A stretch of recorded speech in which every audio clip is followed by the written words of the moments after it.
phone, or your Google Pixel or your Android, and you look on YouTube, there they are.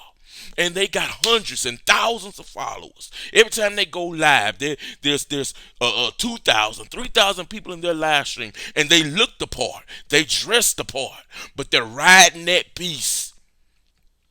That beast is speaking blasphemies.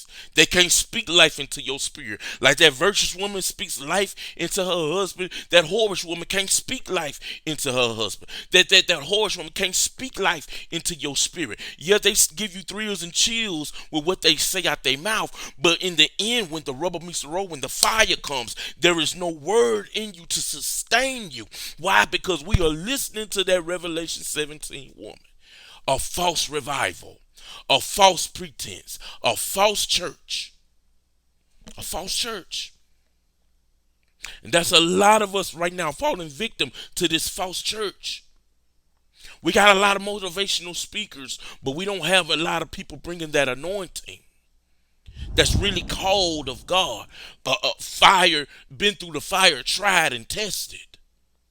Man, it's like if you take a woman that has been through something in her marriage, been through something, and can tell you something, when that woman opens up her mouth and she begins to talk to you and tell you, like you may have a young wife who's going through an issue with her husband, going through an issue with her marriage. She feel like she's at her wits end, but she's only been married 5, 6 years, maybe 10 years, and she feels like she's at her wits end. And here's a woman now been married 30 or 40 years, and she's learned the wisdom of it. She's learned her man. She's learned what to do. She learned what makes him go, what makes him react certain ways. She learned how to maneuver in certain arguments. She's learned how to help him, how to keep his ego at bay. She's learned how to speak wisdom into him in a way that he can receive it. So when she meets that young wife, she can speak wisdom to her that can help bring healing in that household. That's a Proverbs 31 woman. That's a virtuous woman. That's that virtuous church. That's that glorious church that Paul spoke of in the book of Second Timothy. That's that glorious church, right?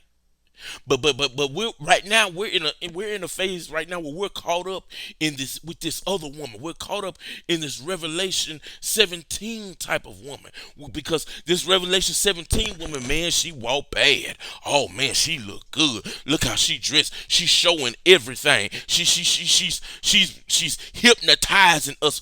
She's hypnotizing our eyes. She's seducing us with the way she moves. She's drawing our, arousing our flesh in the way that she talks and walks at us. And we got this thing in the church now. In the church now, everybody got this want to be sexy. That Revelation 17 woman it looks sexy. That church that got all the smoke and mirrors and the praise team and the music, it looks sexy. Yeah, I want to go over there. They got 5,000 people in that church. This church only got 10. But it ain't about the numbers. It's about, are you in a place? Are you getting fed? So when the enemy come in like a flood, do you have a word in you that's instilled in you that can lift up a standard? It's kind of like a man. Man, listen, I'm going to give y'all a little bit of my testimony, right? Me and my wife have been married now going on 12 years. We've been together 12 years. But out of those 12 years, 3 of those years, we were divorced, right? And I told my wife this. And while we were divorced, I found out I thought I wanted my wife to act a certain way, to dress a certain way, to be a certain way. But not knowing that what it was gearing my flesh, not my spirit. God had given me a woman that speak life into my spirit, but here I am because I'm looking at other women. I'm seeing how they dress, and I'm thinking, why don't my wife dress like that? Why don't she do this? Why don't she do that? Right? So when we got divorced, or we call it a halftime, when we went into halftime, I started going after what I thought I wanted. But then I found out that all that stuff is just like having a chocolate cake. Now here it is. You eating you eating mac and cheese, you eating black eyed peas, you eating collard greens, you eating things that's gonna give you some nutrients, give you strength, right? But you're tired of eating that. You see everybody else having chocolate cake, and you want the chocolate cake. So now here it is. I'm going out there and I'm getting chocolate cake. But I found out now when the chocolate cake, you get the chocolate cake, guess what it ain't got? It ain't got no substance.